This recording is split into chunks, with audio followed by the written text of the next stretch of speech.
Bonjour, merci. Déjà, c'était très intéressant.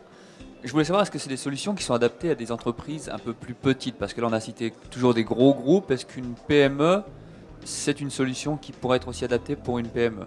Et puis aussi, est-ce que ça dépend du secteur d'activité ou est-ce que finalement tout secteur peut trouver un écho et un intérêt dans ces solutions? Je vais répondre, en tout cas au moins pour une partie.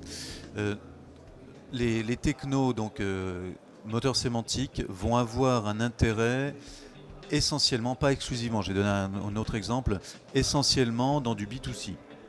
Voilà. Si la PME en question a un grand nombre de clients, il y a des PME très spécialisées sur un segment d'activité, je ne sais plus, il y a une entreprise qui vend des chaussettes noires, qui les vend sur la planète entière, qui a beaucoup de clients, ça nous passionne. Si c'est une PME qui fait du luxe artisanal pour quelques clients, il vaut mieux pas rentrer dans ce genre de démarche. Okay.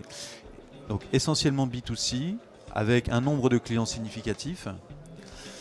L'autre point, je pense, très intéressant, c'est ce que disait Fabien, c'est des PME qui vont être sensibles à leur marque, qui vont vouloir la développer et qui vont souhaiter être en interaction rapide avec une communauté, avec des internautes.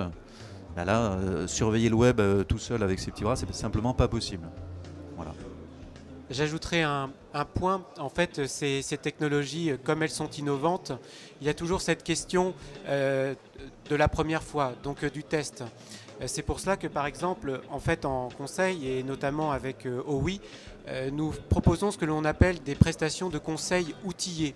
C'est-à-dire que vous n'investissez pas dans la solution, mais vous bénéficiez au travers en fait, de la mission de conseil d'un usage en fait, de la technologie. Ce qui vous permet ensuite dans un second temps de voir si vous souhaitez pérenniser dans le temps ce type de démarche. Alors, merci parce que ça m'a fait me souvenir que j'avais autre chose à dire. En fait, il y a une adaptation particulière au secteur d'activité. On travaille sur le langage, on ne parle pas exactement de la même chose de la même façon dans l'automobile, dans l'assurance, etc., etc.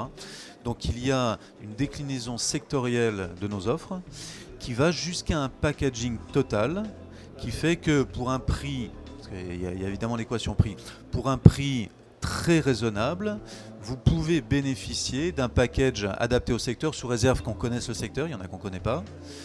Ça se met en œuvre, vous n'aurez pas toutes les fonctionnalités les plus élaborées, mais vous aurez déjà la capacité à détecter des choses, à les trier et à automatiser un certain nombre de traitements.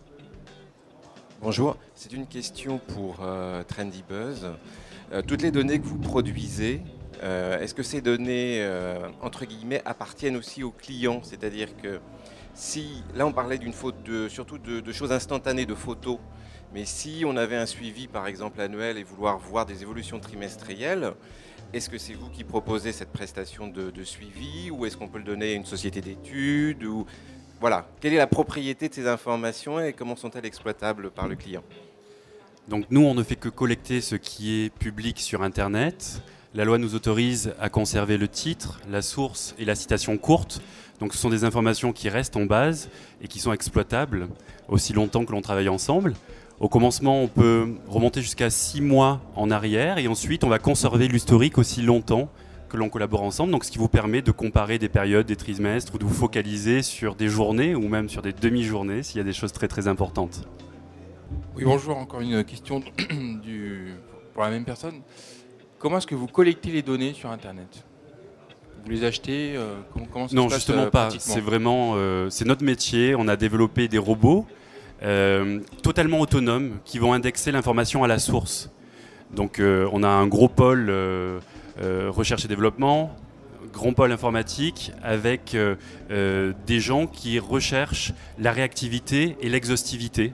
Donc on est totalement autonome. On utilise les outils comme Google News, Google Blog Search que j'évoquais, juste pour vérifier, pour s'assurer qu'on n'a rien raté.